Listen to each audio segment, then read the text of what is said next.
So we're good to go. We're good to go. Mm-hmm. Okay, well, let's take a moment, because I don't know about the rest of you all, but I've had some crazy months, crazy days. So let's be still for a moment, and if it's easy to bow your head, or if you want to close your eyes, or whatever helps to just settle you down, to be here for a moment. And with credit to Rob Schrader for letting me lift some of his prayer from Sunday, I will proceed. Oh my God, what have we done or not done? Give us the courage, oh God, to repent of the ways we have been complicit in the sins of racism, and may we embrace our call to ministries of reconciliation. Oh God, open our eyes that we can see the systems that hold people down. Open our ears, dear Lord, that we might hear the cries of those who are in need.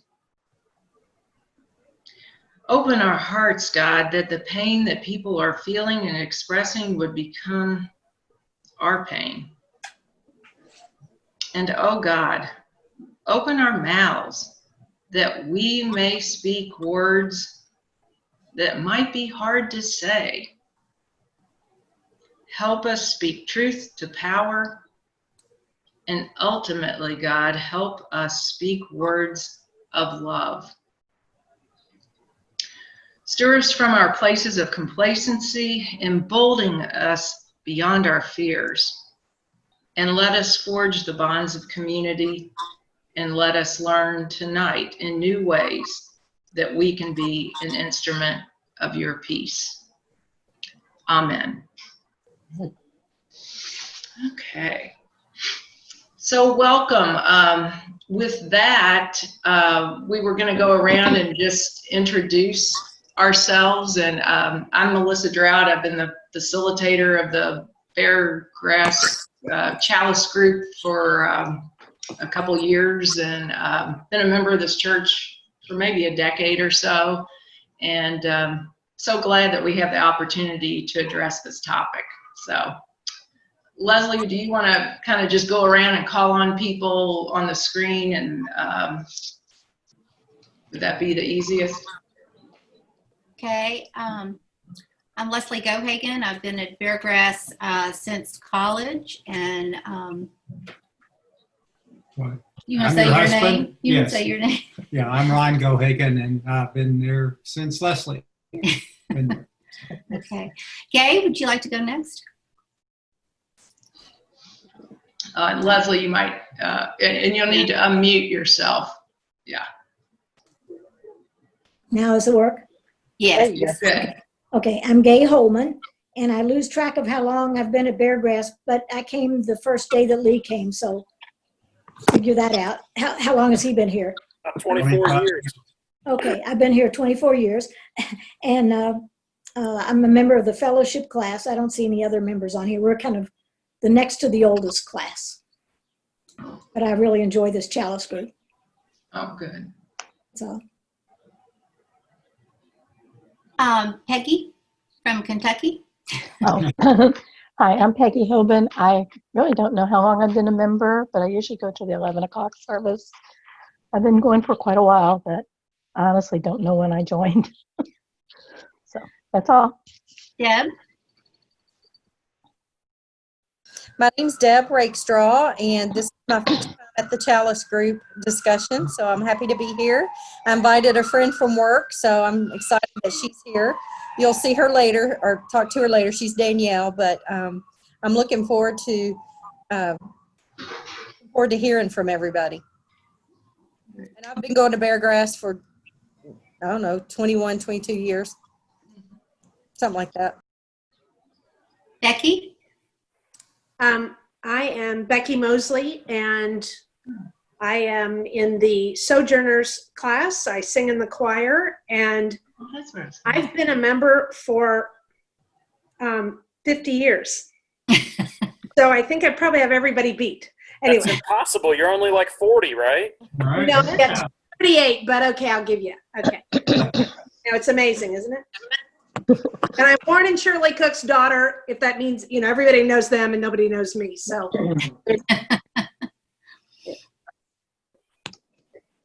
that's it. Patrice? Hi, I'm Patrice, and I've been attending Beargrass for about 6 years when we moved here from Chicago, and it was down the street from us, but it was a breath of fresh air for me in many ways. And I was happy to be invited to check out the Chalice Group, and what brings me here is it always stretches me beyond my internally erected barriers and fears, and deepens my connections both with others, with myself, and with God. Bob and Nancy?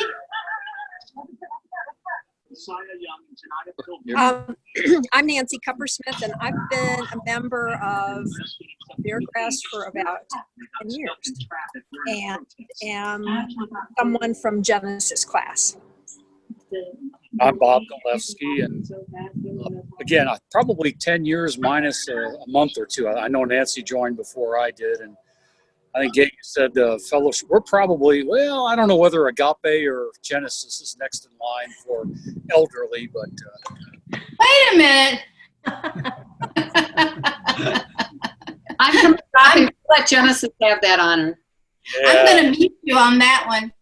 yeah, either way is fine. We generally go to. Okay. The farmers. Mm-hmm. Okay, can you hear me? Yes, now we Okay. can. Didn't realize I was muted. Donna and Jack Farmer, we moved to the Louisville area. It'll be 5 years in October, and we started attending Beargrass. It'll be 4 years in August this summer, and we just love Beargrass. We moved here from London, Kentucky, actually, but had spent our entire lives in southeastern Kentucky prior to that point. And we're in the Agape class. Jack, what can you add to that? Well, we know Rob well because he was our senior pastor in London for 6 years. So we met. Carrie?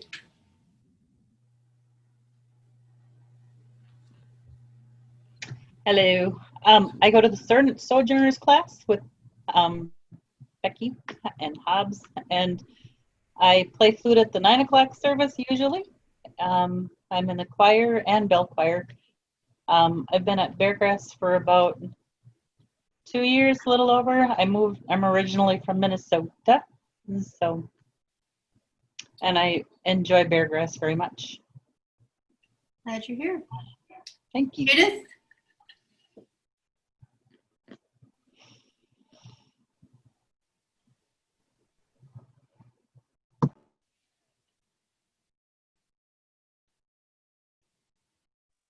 Here. Okay, I finally got it.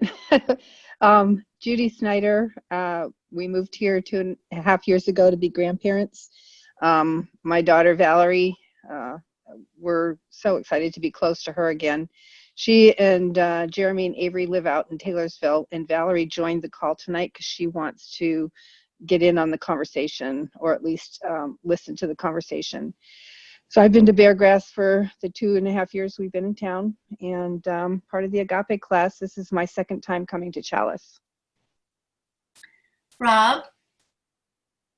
Hi, I'm Rob. I am the Associate Minister for Youth and Young Adults at Beargrass, and believe it or not, in September I will have been there 2 years, which seems, I don't even need to do the math. It can't possibly be 2 years yet, but having a ball. I absolutely love serving Beargrass. When I originally came, I remember asking, I think it was John Hull, like, what is this Chalice group? And as he described the group, I sort of realized, oh my gosh, these are my people. But I'm embarrassed. This is the first time I've ever joined, but was drawn in today by the topic, because this is something I think that is central to our faith and something about which I want to learn and grow about in. And so glad to be here. Megan? Hi, I'm Megan Cultus, and I'm part of the Sojourners class. And we've been at Beargrass for 18 years.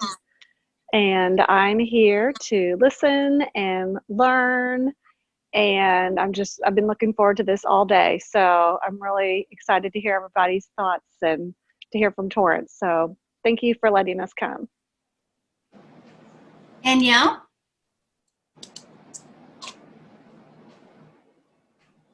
Oops, I'm trying to. Yeah, she'll need to unmute. Danielle, you'll need to unmute Yeah. on your end as well. There you go. Sorry, I thought I clicked the wrong place. But I'm Danielle Wakaba, and thankfully I was invited by Deb to be a part of your meeting tonight. And sorry for my dog in the background. He always barks when he's not supposed to. But I'm glad to be here. The topic is very interesting to me, and I wanted to hear what others' thoughts were as my family and I were sitting around the table yesterday trying to figure this out as well. So just wanted to hear and to gain and grow from it. Thank you. Thank you. Hobbs? Yes, can you hear me? Yes. I am still looking forward to my first visit to Beargrass. Penny Peebler invited me one Sunday, and I agreed to come, and that was the first Sunday that everything got shut down with COVID. So, but I'm essentially brand new to living in Louisville. A job has brought me here, and I moved from Frankfort, where I've lived basically my whole life, but I've been here about 3 months. I'm just looking to make connections, and obviously a lot of wonderful people at a wonderful church, it sounds like. And I'm really here tonight just because I'm honestly, I'm just heartbroken over everything that's going on, and keep asking myself, what could I do? And so when I heard about this opportunity, it just sounded like just being part of a conversation would be something I could do anyway. Thank you. Kristen?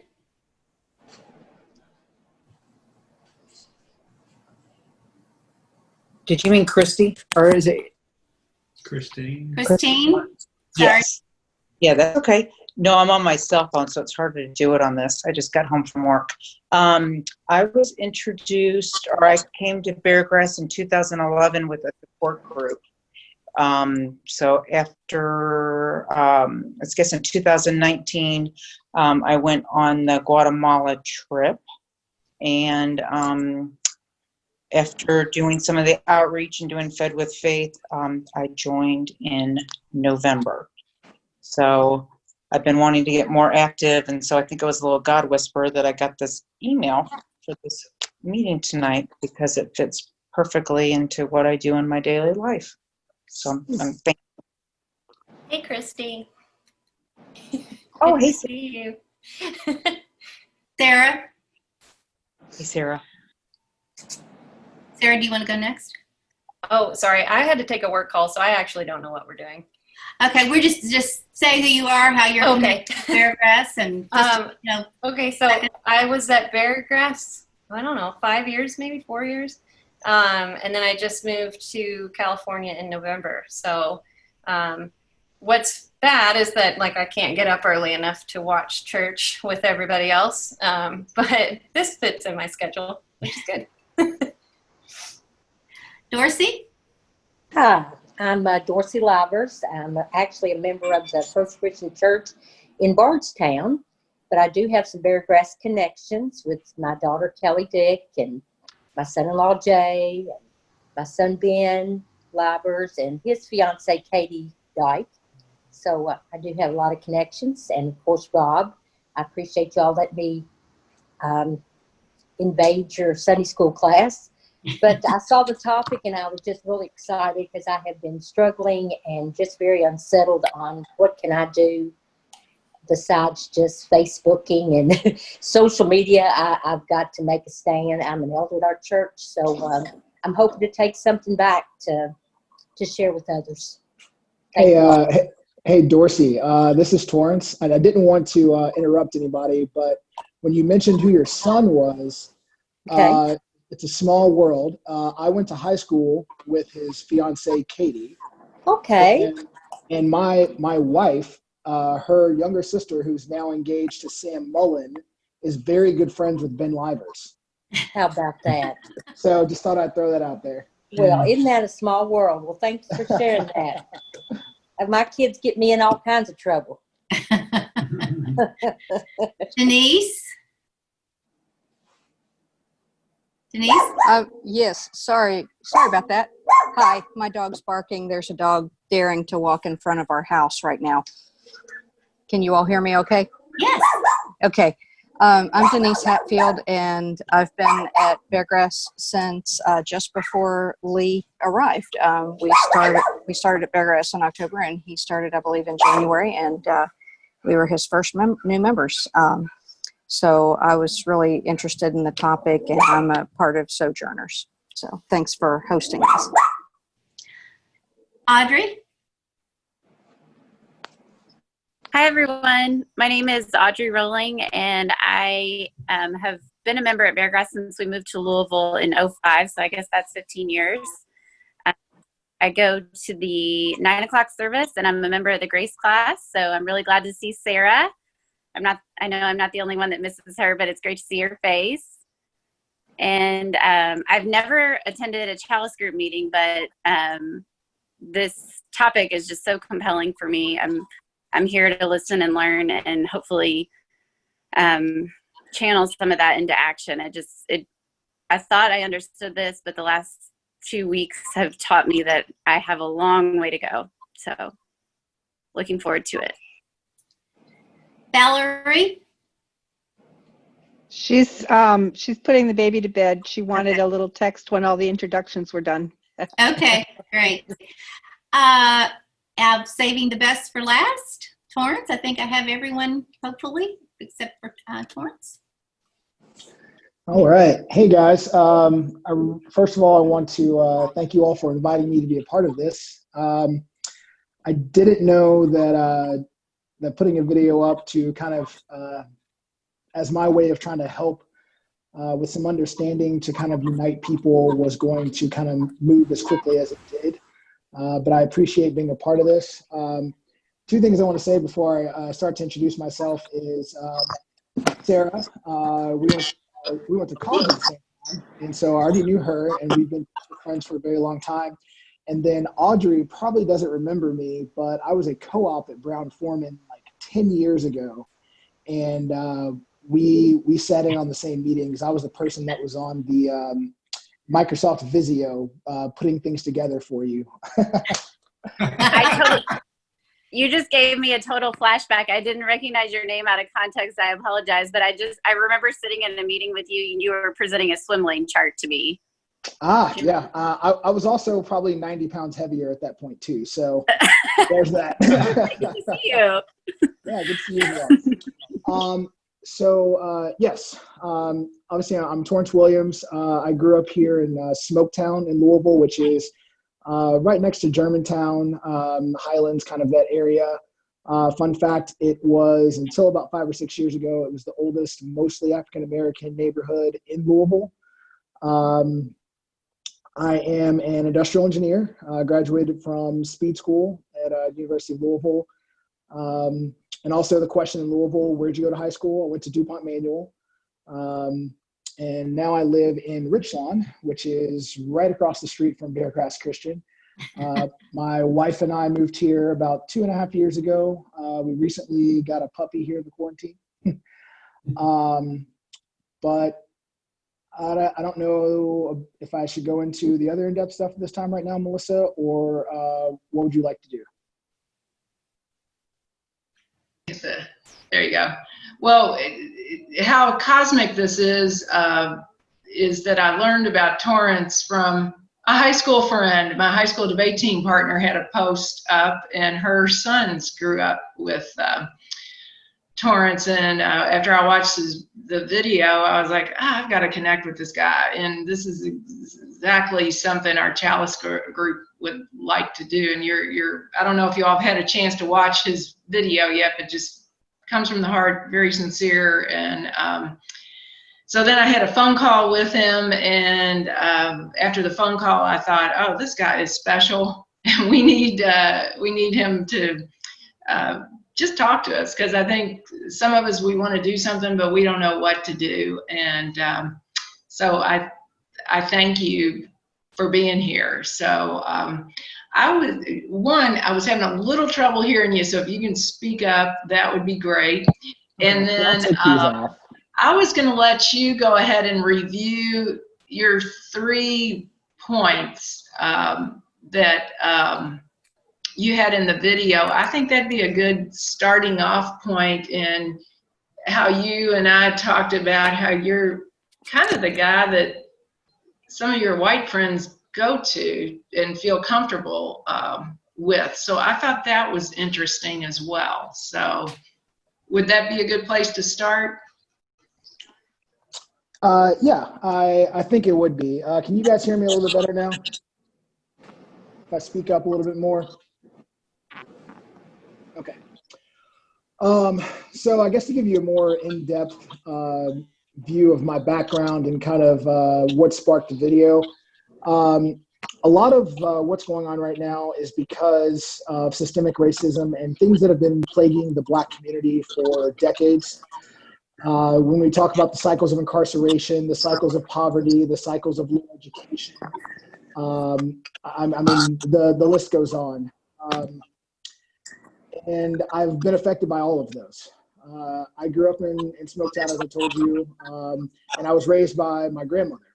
The reason I was raised by my grandmother is both of my parents were in and out of drugs and in and out of jail throughout my life. So obviously hit by incarceration and drugs and things like that. And people always ask me, well, how did you end up being an engineer and, you know, living where I live and things like that now? And a lot of people will ask me, well, if you can do that, then, you know, everyone can do that. And the issue with that is it's not that simple. I had to have a lot of things go my way. And honestly, the biggest thing that I had to have was guidance.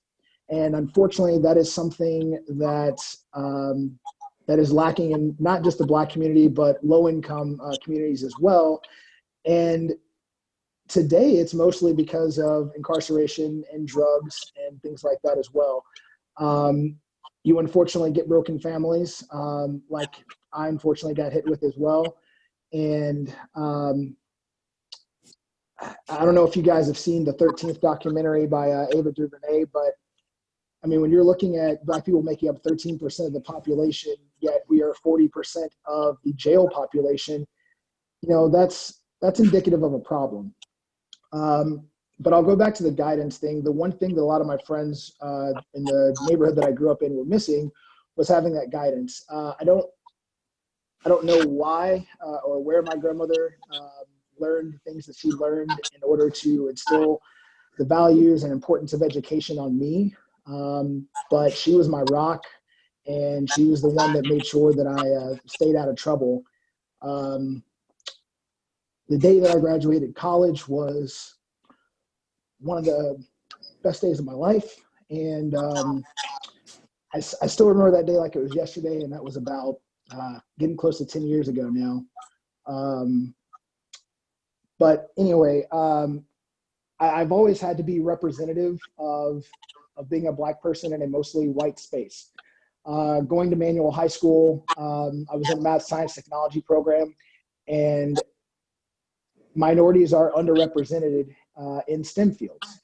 And then also going into engineering at the University of Louisville, I found the class sizes were smaller, and not only that, but I was one or maybe of two minorities that were in each of my classes. And it's kind of tough because a lot of my peers, you know, didn't know how to talk to minorities, didn't know the struggles or things like that, and kind of didn't know whether they needed to treat me differently or anything like that. And so I constantly am finding myself not just speaking for myself, but speaking for minorities and for Black people. And because of that, I've found myself in a place where I have a huge network of white people in which I am their closest person of color to them. And recently, with everything going on, I have felt it in my heart that I need to share my perspective. I need to reach out. I need to engage, and I need to try to inform and educate in order to unite all of us, and so that we can gain an understanding and hopefully move forward, so that we can make this world a better place for all of us. And that's really what sparked the video, because I had a lot of my white friends that literally reached out and asked me, Torrance, what can I do? And yeah, I don't know if you all are able to play the video, or if we should continue and just kind of talk about some things from there.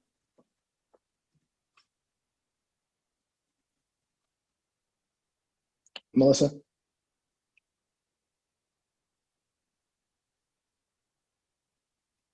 Yeah. Sorry. I can find, we could share the video, or do you mind just talking through it, or what's? Oh, yeah, absolutely. Yeah, I can talk through Go that. ahead and talk through, because I think those 3 points, they're less than 3 minutes. Everybody can listen to that. Yeah. Okay. All right. So, in looking at that video, the first thing that I always think of is you need to police the people that are around you. And I think that's one of the easiest things to do, whether it be your family, whether it be your friends, whether it be your coworkers or an acquaintance. I mentioned in the video that the closer the connection, the more that you need to speak up. If you hear people saying racist things or things that are out of pocket, it's important that you speak up. Your silence lets them think that you believe as they believe, and it just reinforces their thinking. We've kind of gotten into a place in America where we're told not to talk about religion, race, politics, anything that could divide. And unfortunately, that gets us into echo chambers where we only feel comfortable talking about things with like-minded people. So we just continue to reinforce our own thinking. I think we all, not any race included, but everyone needs to get outside of their bubble. You need to engage with other people who have a different perspective, and be willing to listen, learn, engage, and not judge. You may not agree with what someone else believes, but I think it's important to be exposed to a different perspective. The second point that I hit was to diversify your life. Just kind of look around and see the people that you hang out with on a normal basis. And obviously in this video, I'm specifically speaking to white people, but if you look around and all you hang out with are people who look like you, why is that? A lot of what that comes down to is where we live. Neighborhoods are usually mostly white or mostly black or mostly Latino. The schools you go to usually are representative of, well, Louisville's kind of different, but in other places, the schools that you go to are usually indicative of the neighborhoods as well. Restaurants that you go to, doctors, dentists. I also mentioned in the video that it's important for, if you're raising kids, to also expose them to diversity. If you are in a neighborhood where people mostly look like you, and you go to parks where people mostly look like you go to restaurants where people mostly look like you, and doctors and dentists and things like that, kids are very intuitive, and they don't need to be told that there's a difference between races if the only time they see a person of color is when they are serving their table at a restaurant, or bagging their groceries at Kroger, or in a manner where they're not being invited into your home for dinner. They're not seen as your parents' peers and things like that. Children will pick up on that, and they don't need to be told that. So it's really important to try to get outside of your bubble. And if that means, hey, there's this restaurant on the other side of town that we've heard is really nice, let's go over there. Or the gym that I work out in is really close to home, but maybe I could go 15 minutes away. Or, hey, there's a park right here by the house, but maybe a couple times a month, I'll go to this one that I might have to drive 20 minutes to. I just think it's important to try to diversify your life as much as possible. If that means reach out to a coworker or an acquaintance or whatever you can, to try to gain a different perspective and and really reach out there. And then I'm actually blanking on what my third point was. Melissa, do you remember what it was in the video?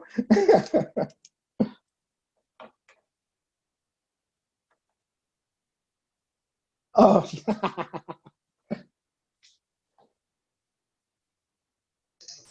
It was good. Don't be silent. Oh, yeah. Oh, that's what it was. Roberto, he knows everything, and such a quick mind. Thank you. Yeah. Yes. And so that was the other thing. And I think we're starting to see people really catch on to that one. And what I mean by don't be silent is you really need to use your voice and speak up. It's important that your family and people around you know how you feel, and they know your heart. And I think we're seeing that a lot today. I don't know if any of you all have Instagram or use Facebook and things like that, but I thought it was really powerful this morning when through all of the images and the division that we're kind of seeing in the world right now, that Black people, white people, businesses, Hispanic people, and things like that were all posting in solidarity. I thought that was really strong. I know some people can think that something like that is small and it's trivial, but I thought it was the exact opposite. I thought that it was very powerful for that. I'll also say that in having conversations like this, I normally do them in a kind of a one-on-one arena.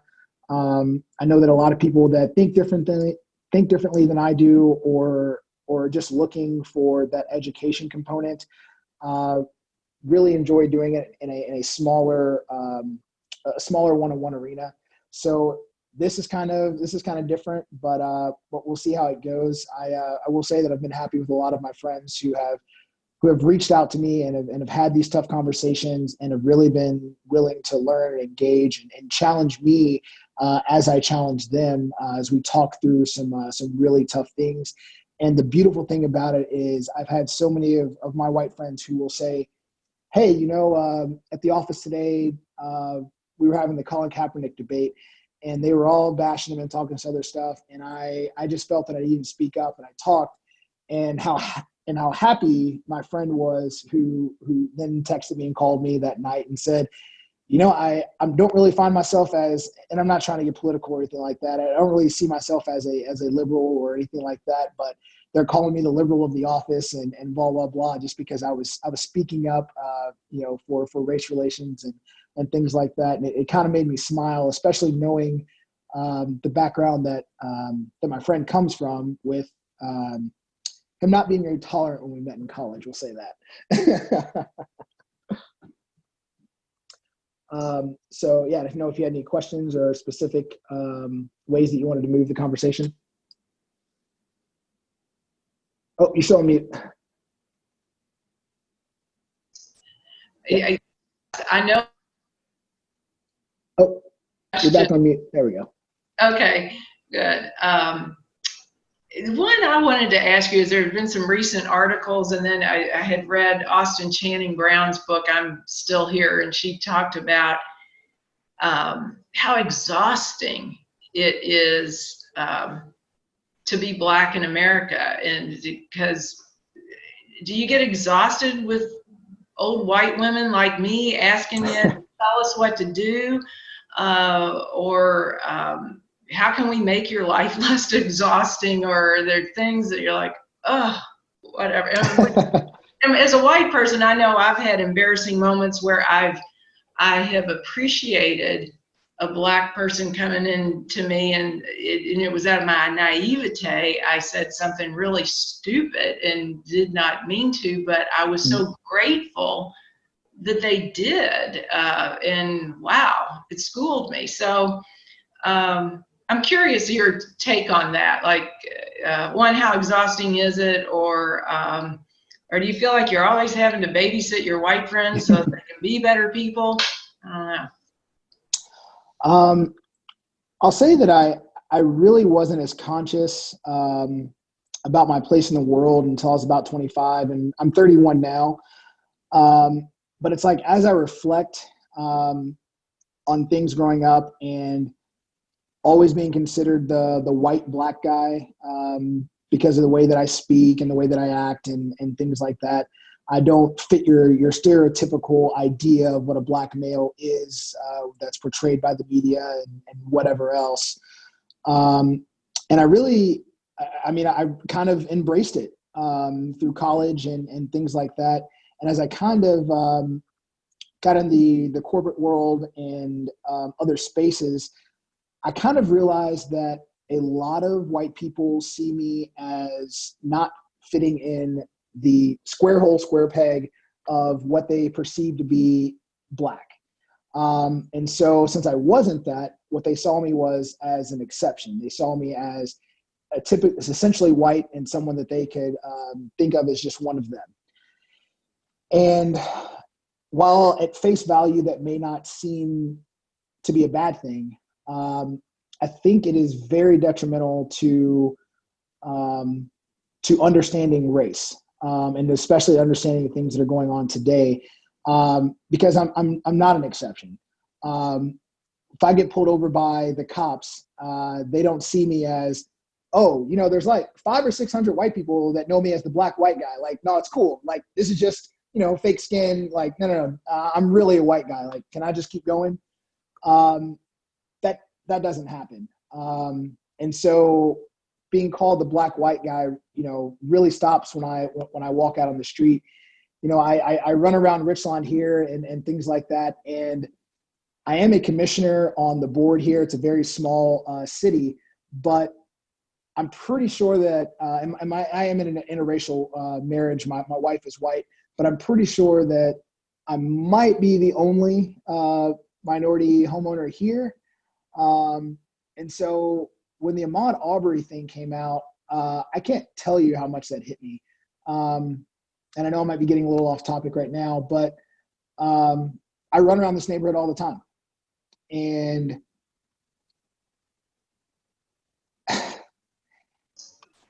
I had so much emotion because I ran the night that I heard it, and I also ran obviously the following day, the 2.23 for him. And I'm not a runner. I don't like to run. I do it for exercise, and just the thoughts going through my head. And it's wild that while running, if I see a white family or anything like that, I try to make sure that I announce my presence, that they know that I'm here, that I'm going to be there. If I'm walking on a sidewalk, I'll try to walk a little wider, or just let them know that I'm there and I'm not a threat. I try to wave. I try to smile.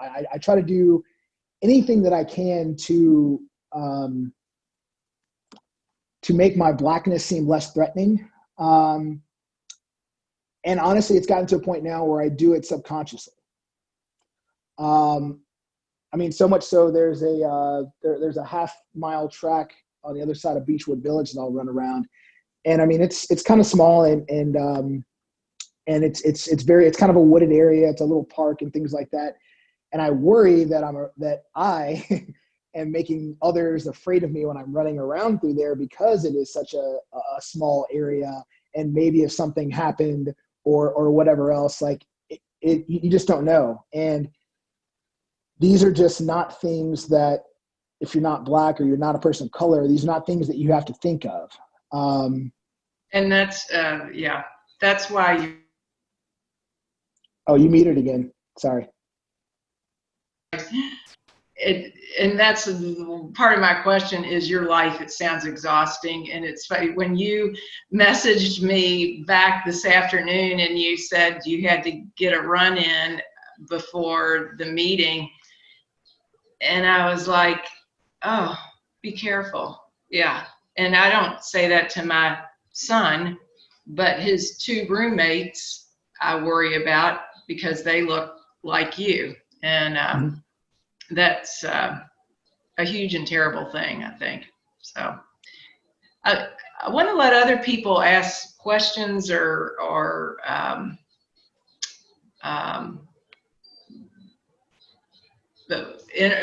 give your insights or experiences to share or reaction. just to say one easy way to unmute is you can press your space bar if you're on your desktop or laptop. Or if you don't want to ask it out loud, you can put it on chat and I'll make sure that Melissa and Torrance know the question. Yeah. I have one that I would like to share. I mentioned in my introduction that I had a lot to learn, and I had the opportunity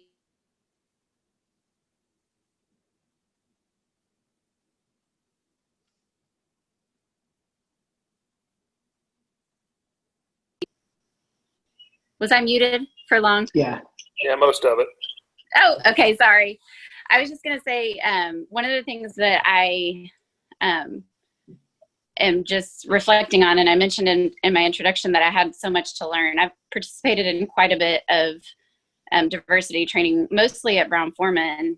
And I learned a great deal there. I'm so grateful. But one of the things that I never quite latched onto until now is when I heard my Black teammates say that they had extra baggage. I didn't really know what that meant. I thought maybe, just typical family issues like medical problems, or maybe there's a divorce going on in the family, or, just all those type of things that create emotional baggage. I didn't know what it meant. And now I understand that they didn't have personal safety, and that was probably always on their mind. And even as a mother, fearing for your children's safety or your husband's safety or your friends and family members that you care about, I just can't imagine.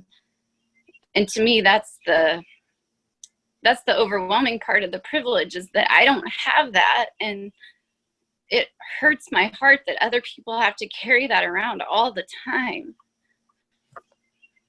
So I don't know what to say, but I just want to share that that's what I'm learning right now. Yeah, I appreciate that. There are a lot of people that I've had reach out to me in the past few days. I've had a lot of conversations like that where I've tried to help and explain and things like that too. But I will say that it means the absolute world that there are so many people who are willing and wanting to learn and are wanting to be vocal allies and advocates. I do mention in my video that the people that are reaching out to me asking me what can they do, the majority of the ones that were reaching out before all of this started were the ones that I didn't have issues with, that knew what they needed to be doing and were already doing it. But since then, I've had more of those conversations and more of those things, and it's been a very, very positive thing.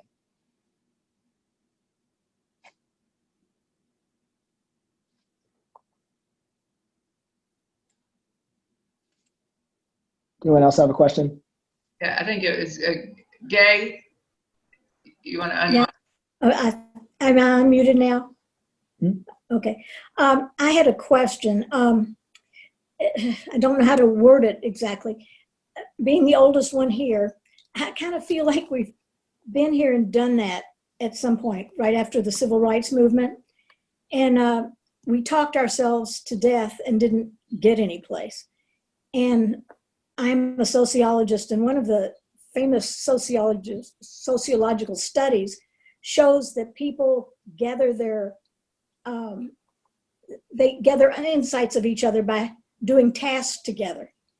And so to me, the answer, of course, we've got to talk, no question about that, but it's got to go someplace. And I wondered what Terrence thought about that maybe getting churches together, not to talk and just have dialogue, because we have done that before, but to do something together. Do a mission project or a food project or something. What do you think about that?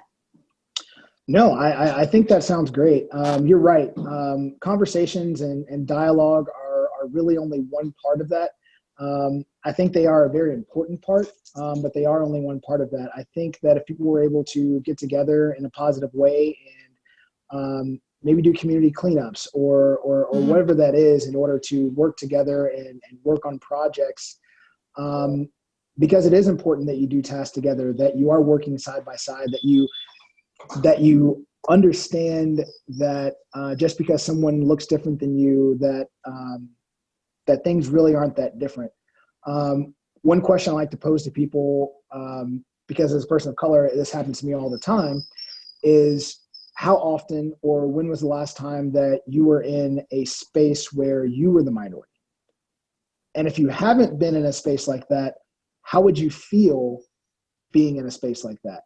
If you walked into a restaurant where it was all Black people and just you, if you walked into a bar, if you walked into a grocery shop, if you were having to walk up to someone in that space and have a conversation, theoretically, conversation shouldn't be that different. We're all humans. We're all Americans. But would you feel different approaching someone that you didn't know in that space rather than in a space where everyone looks like you? So yeah, I think you're right about that. And I'll add this. When I first met my wife, her family is a little split. Her mom's side of the family had no issues and things like that, and her dad's side of the family, it was very interesting when I first came along and kind of some of the dialogue that we had, and we really worked through a lot of that because he mentioned to me early on that, you know, he doesn't believe himself to be a racist, but he realized that he had a lot of demons that he had to fight because he wondered why he had issues with one of his daughters dating a Black man. We're 6 years later at this point, and I can't tell you how much of a difference. And I'm not saying that I'm this great connector of race or anything like that, but I mean, his viewpoint and his attitude and everything has completely changed.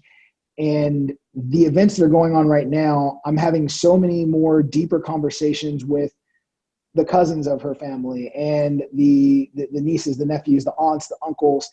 And it's really cool to see because I don't think this would be happening if I wasn't a part of their family.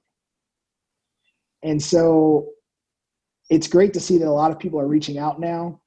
And I just kind of wonder how long they would have taken to reach out if maybe I wasn't along, and what kind of other people that would have similar thoughts, like what they would have done as well. Just kind of food for thought. But I think Sarah had a question.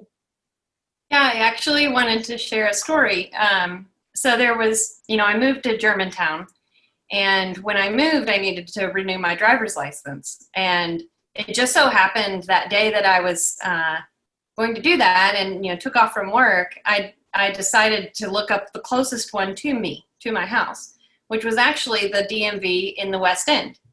And so I went down there, not thinking anything about it, and I walked in, and I was the only white person there for, I think I was there like 2 hours, and it was shocking to me, like the amount of discomfort I felt, and that changed a lot of my perspective.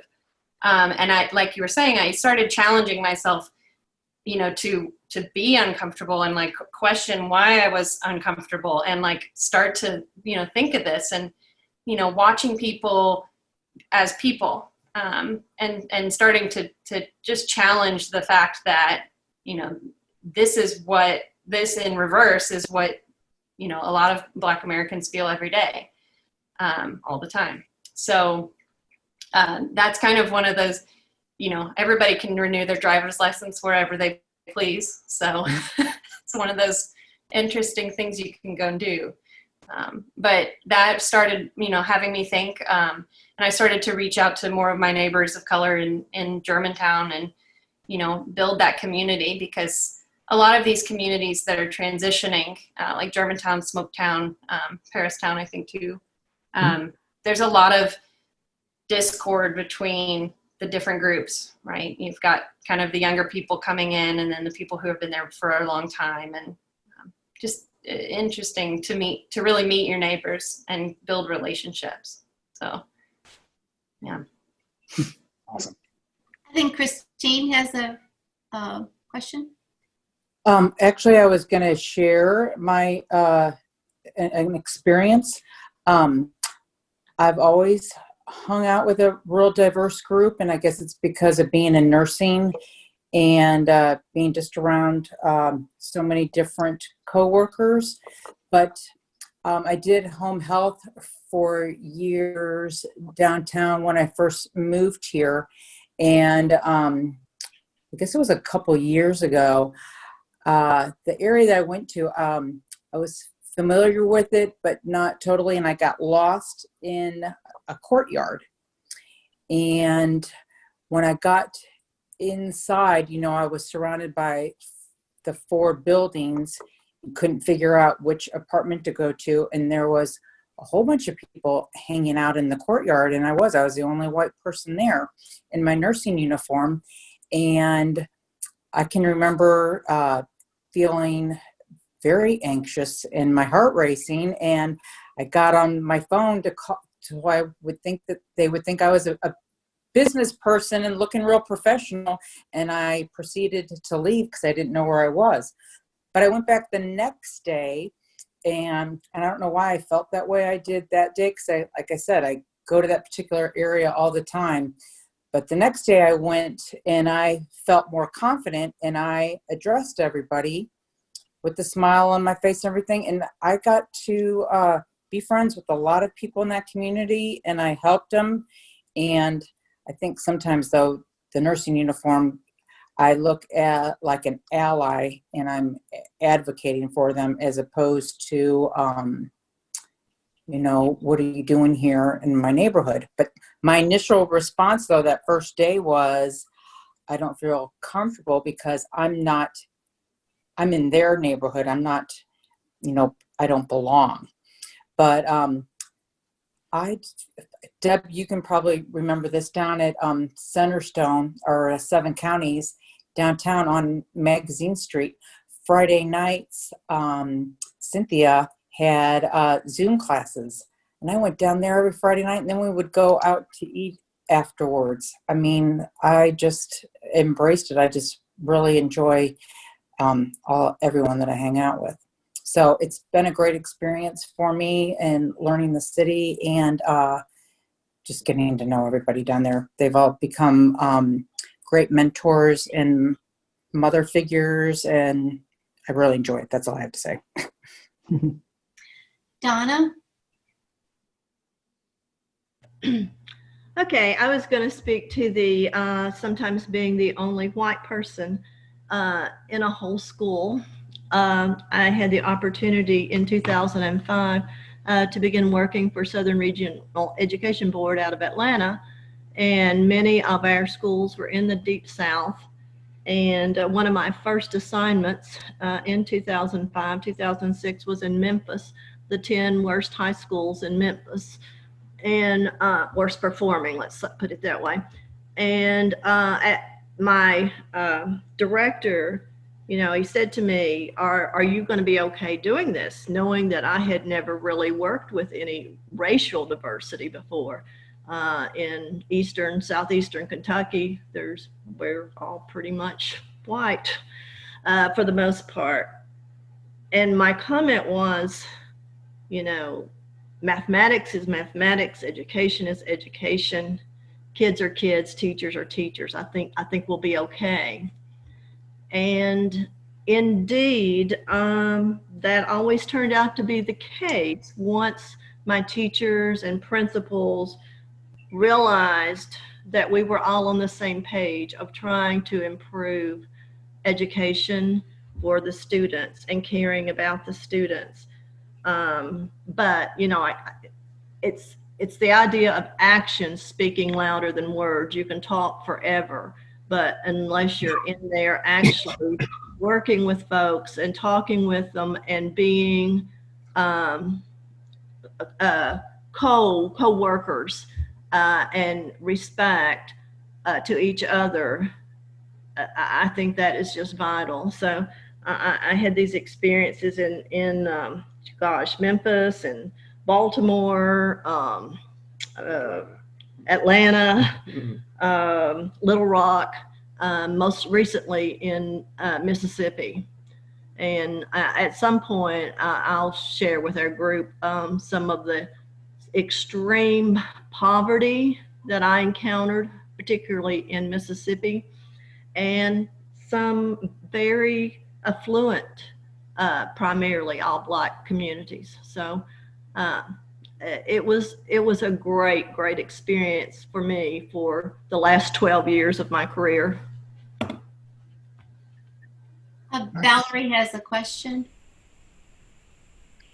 Yeah, hi. Let me video. Hi.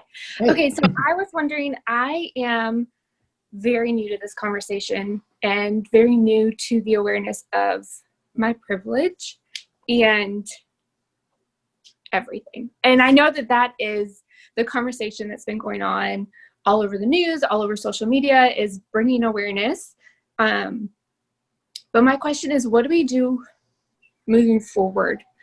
As we're listening, as we're educating ourselves, as we're trying to use our privilege and our platforms to give voices to those who have been silenced and to amplify the voices of those who are not heard or seen, how do we continue doing this even after this all dies down, as I'm sure it will at some point?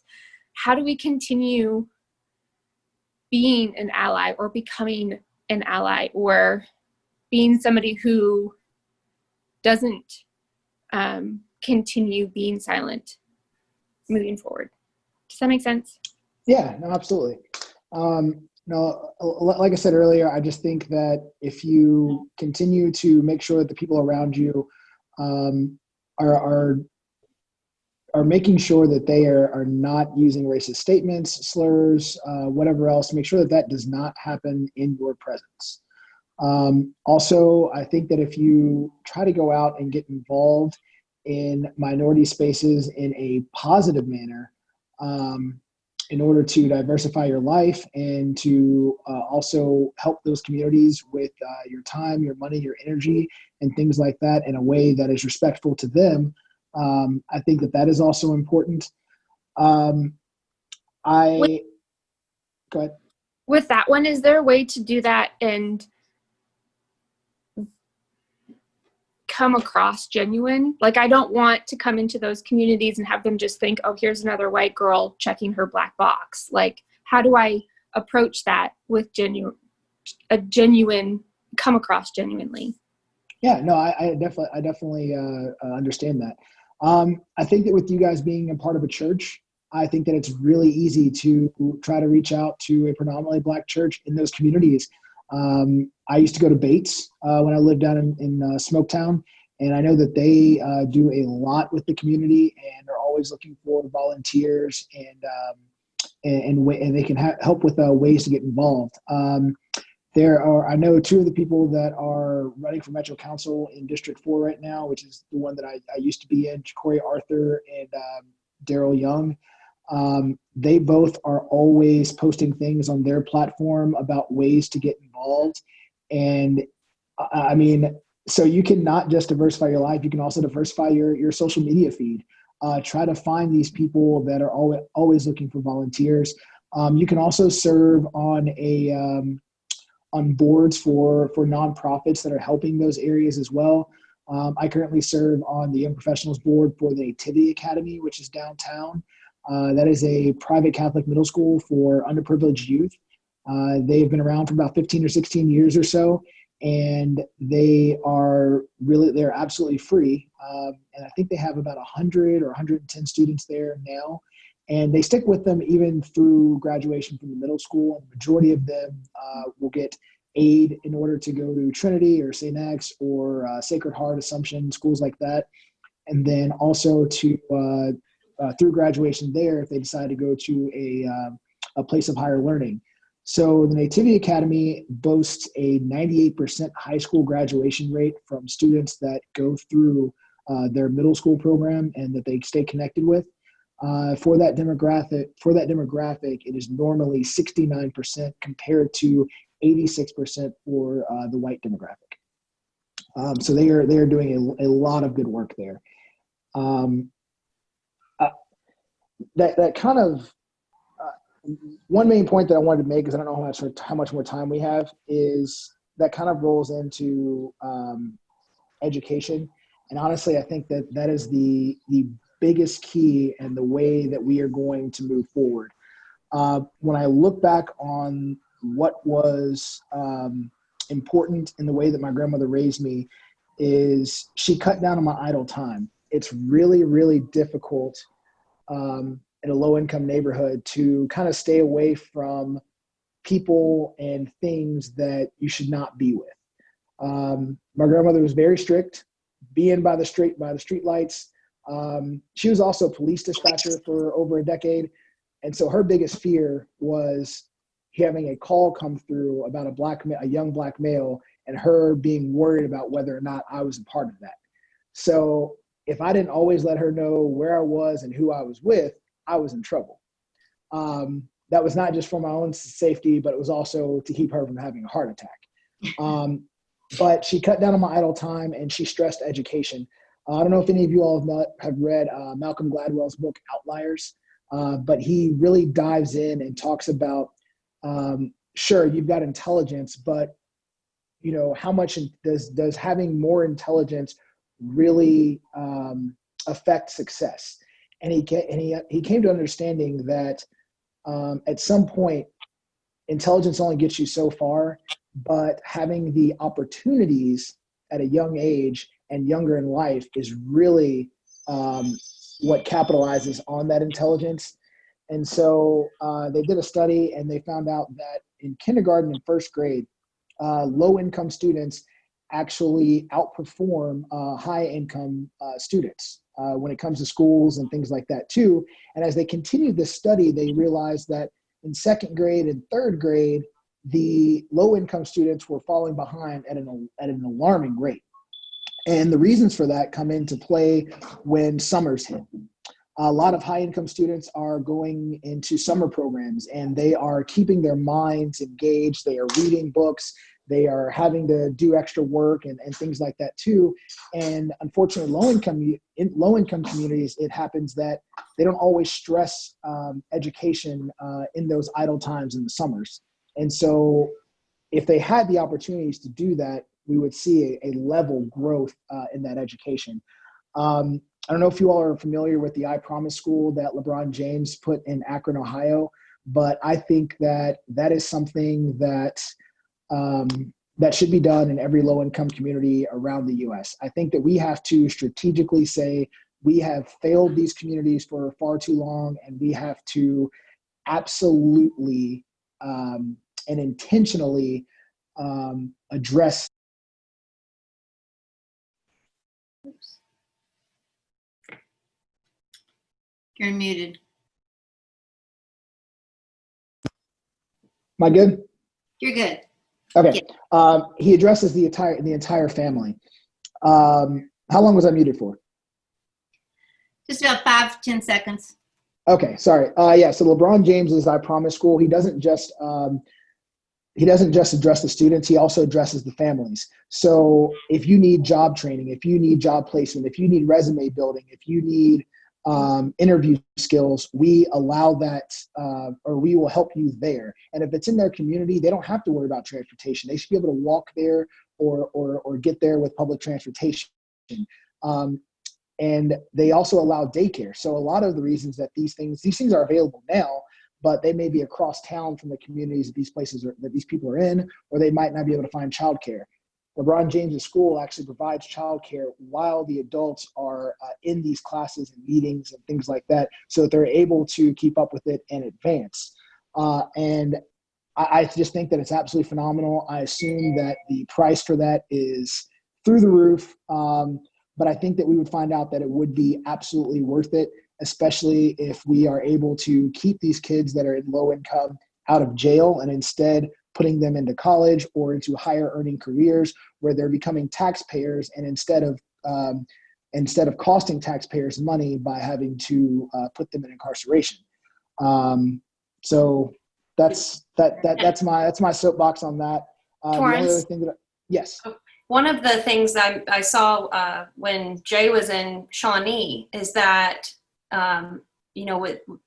it's low income school, mostly neighborhood kids. But they had almost no extracurricular activities. And there's a lot of societal challenges with that. But one of the main reasons they didn't is because they didn't have coaches and volunteers willing to spend the time with these kids. Jay went through they were trying to get a cheerleading group together. And I mean, it was just so heartbreaking to see these kids wanting to be involved and wanting to stay out of trouble and be part of something, but the structure's not there. So I think that those programs and things like Big Brothers Big Sisters, all of that, where we can help, we can go to these places and seek out opportunities to do those. So I think that's absolutely spot on from what I've seen, and keeping kids involved. So. Yeah, absolutely. Middle school, high school, I stayed after school almost 5 days a week, being in probably six different organizations and things like that. Megan, did you want to say something? Okay. Judy, did you have a question? Yes, I live in pretty much a white bubble, but I would like to experience more diversity. But in thinking about myself going to a park where I'm the only white person and everybody's black, or just going to a black neighborhood and walking around and experiencing, meeting people there, or stopping at a store to shop or whatever, that I have a level of discomfort because I'm not sure that there's an element in the black community that they resent white people when they come into their community, or are have enough anger level that they could be, could hurt me. And I just have that level of discomfort to try and exit my bubble and enter somebody else's. Yeah, no, I definitely understand that.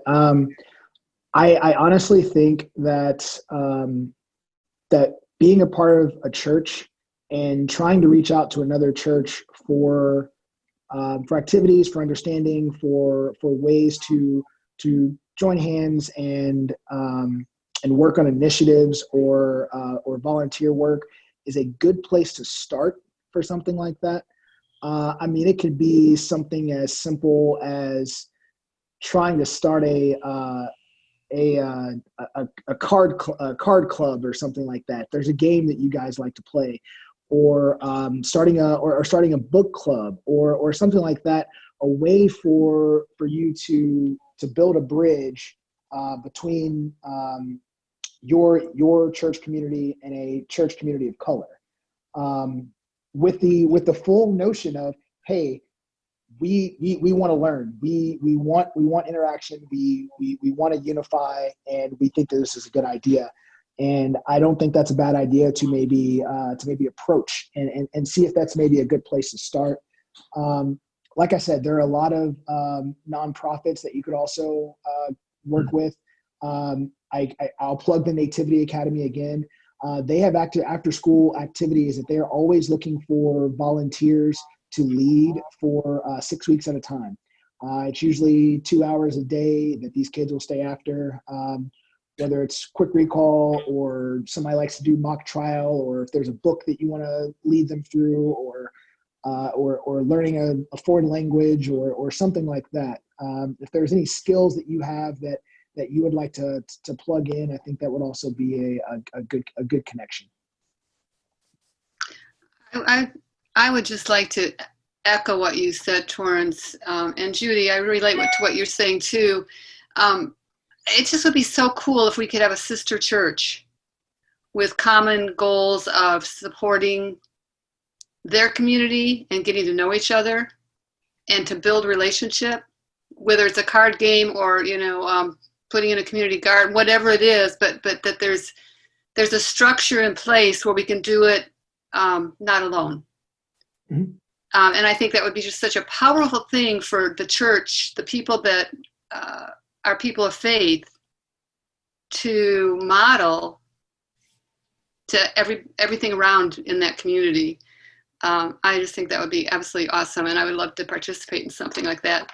I also want to say that one of my best experiences, when we moved to Louisville, I was really impressed with the city, being a city of compassion, and the Thomas Merton stuff, and the festivals of faith, and was like, wow, this is just really a great place with a lot of good values. So I volunteered for, the mayor has that thing where you give back there's a day when you give back. So I went and volunteered at the a YMCA children's thing on the West End. And I was a little nervous driving there and parking and walking there. And I felt the discomfort and I felt my fears, and I do have fears. But I'll tell you, kids are a great place to start. It was so much fun being with them and their energy and their non-judgmentalness and their spirits, and it was just a really, really beautiful experience. So third thing is, it would be really neat too if there could be like if there could be some kind of a list posted from church communities that that care and service their people who are underprivileged, and a to-do list, like we need this, we need this, we need this, and we could regularly plug it in, just like we plug people in to do the farmers market, or we plug people in to do the bicycles, or we plug people in to do there's so many good things, the Fed with Faith, I just think there's so much potential there that I'd like to be a part of. And I'm not sure where to plug in. I always have a tendency to I think I have to do everything, or I despair and do nothing. And it's just, simple stepping stones with a group, I think would be really powerful. Mm-hmm. So. Okay. Am I unmuted? You're unmuted. Yes. Okay. I didn't know. This has been wonderful. And Torrance, thank you. Honor the light in you, and thank you for sharing your time with us. We're going to wrap up here. Does anyone have any other comments or things you have to get it out, or else let me know. I did have one thought, Melissa, if I may. In the light of everything that's gone on, yesterday there was a gathering. There was a call for white faith leaders to gather for a rally at Jefferson Square Park, so I attended. Afterward, something compelled me to drive to 26 and Broadway, and that was an interesting space to be in. I kind of stayed toward the edge of the crowd, and eventually kind of found my spot to look, and I was watching and kind of waiting for police to finish their stuff and to retreat so that the neighborhood could reclaim its space. There was a young man standing next to me who lives in the neighborhood, and he kept kind of looking at me and looking at me and looking at me, and I felt I think we were both feeling that kind of awkwardness, and finally I just turned and I said, "Hi, I'm Rob," and he said, "David." And that was it. And then we had a great conversation, and we talked for a little while. He was showing me videos from the night before. We were commenting on what was happening. Within minutes, I felt like I had an acquaintance that could be a friend. We're about the same age, living in two very different worlds, but it started just from that place of, "Hi, I'm Rob. Hi, I'm David."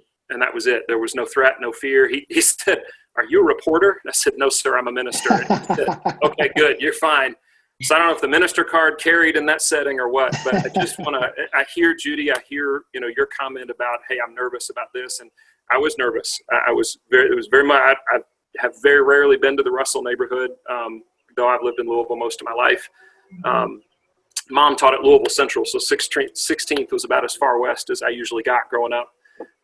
But anyway, but going and just being there and saying hello and just taking down pretense seems to work. I think a lot of this relationship is kind of the big piece. So I just offer that up as hope, I guess, that just start with your name. "Hi, I'm Judy," and 99% of folks will reciprocate with the same openness. So. I have Oh. I was watching friends who have been friends since grade school.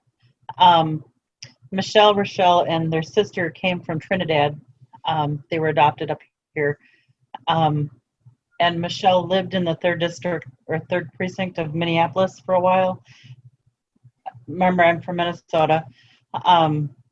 And she said, you know what, I don't care if they burnt that police station down.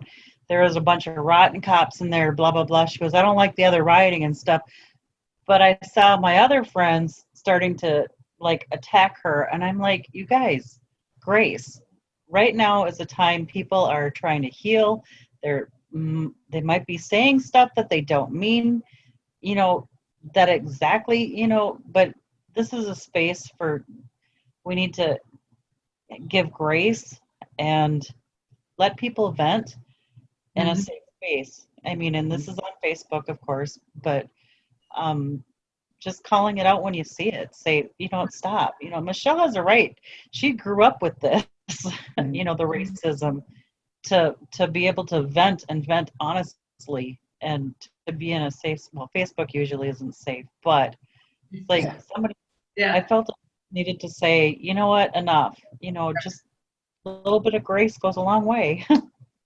And I think the stories here that we shared tonight, when we are real in dialogue and standing shoulder to shoulder or face to face with a smile versus a Facebook or some type of post, those can all be good in certain ways, but I know myself, it's better sometimes to pick up the phone or go see the person.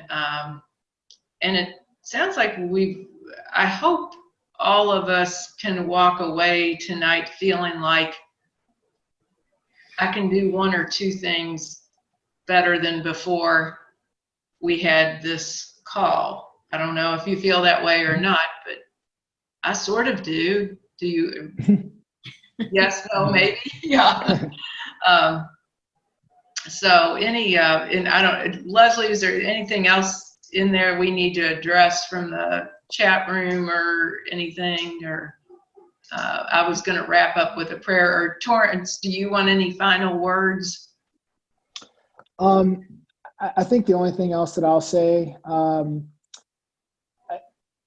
I'll address a tough question that I've gotten here in the last few days from people. Is there are a lot of people that understand what's going on right now, and there are a lot of people who don't know how to understand the rioting, the looting, and the violence. And I just want to say that the majority of the people that are supporting this protest do not support the destruction, the rioting, and the looting. But with that being said, we need to be upset about that, but we need to be more upset with the cause, because the effect is what you're seeing on TV and with the protests and all of that. But the cause of all of this is the systemic racism and the brutality and things like that the Black community has been screaming about for decades. There have been peaceful protests and things like that have gone unheard. And unfortunately, when people are honestly desperate and feeling like they're not being heard anymore, they will lash out like this.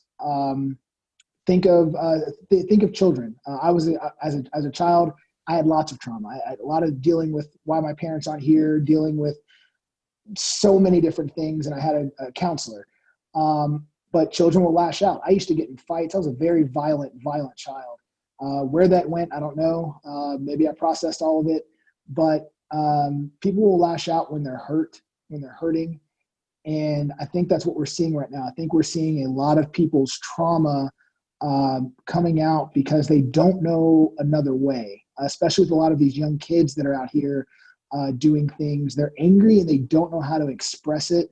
And unfortunately, sometimes they're expressing it in the wrong way. So you can be upset with the effect, but don't let that take away from the cause and the reasoning that we need to be looking at. The second thing is I will plug Color of Law by Richard Rothstein. That is a book that details redlining and a lot of the issues that has caused to the people of color.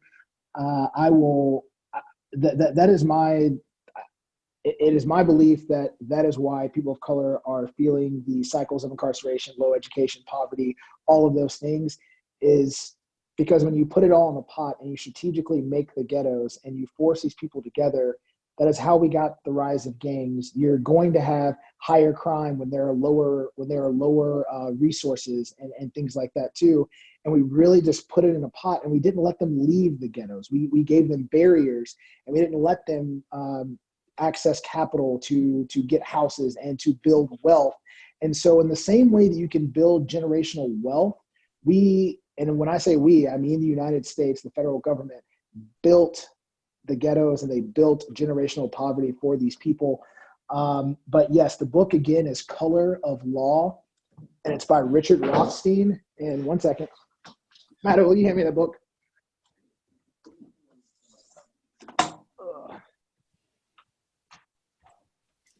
This is This is Judy. what it looks I like. the book. Yeah, this is what it looks like. Yeah. Yeah. So yeah, that's all I really want to say about that. Also, if you guys want to plug in with me on social media, please do it. Instagram or Facebook. My Facebook posts, I try to create a space where people can ask questions and they can give their viewpoint without being yelled, screamed, or given personal attacks. You can look back at a few of my posts that I've made public and things like that. And you'll see that. And a lot of my friends realize that is the way that I moderate that, and that is the way that it will be done, because I try to use Facebook to learn from other people. And there are a lot of really intelligent and smart people there who are giving their takes, and then other intelligent, smart people who have a differing view, that when they have this back and forth, I love going back and reading that and getting two different intelligent responses so that we all learn. And I try to do that on my page so that people can see, hey, we have differing viewpoints, but we can really come together and try to understand each other as long as we respect each other and are willing to listen. And the other person is also willing to listen, so that we can all be heard. And, a lot of the time it may come down to, hey, this is our fundamental disagreement, or, hey, this is kind of cool, or whatever. But yeah, I welcome you all to engage with me. And maybe you'll see some pictures of my puppy too. We will do it. That'd be great. So I'm going to go ahead and wrap up. I would say go now in peace and let the love of God surround you, and let what we've learned tonight carry with us. And thank you all, each and every one of you, for your presence means a lot. And Torrance, thank you. From my heart is full knowing you. So thank you, and all the better. Good night, everyone. And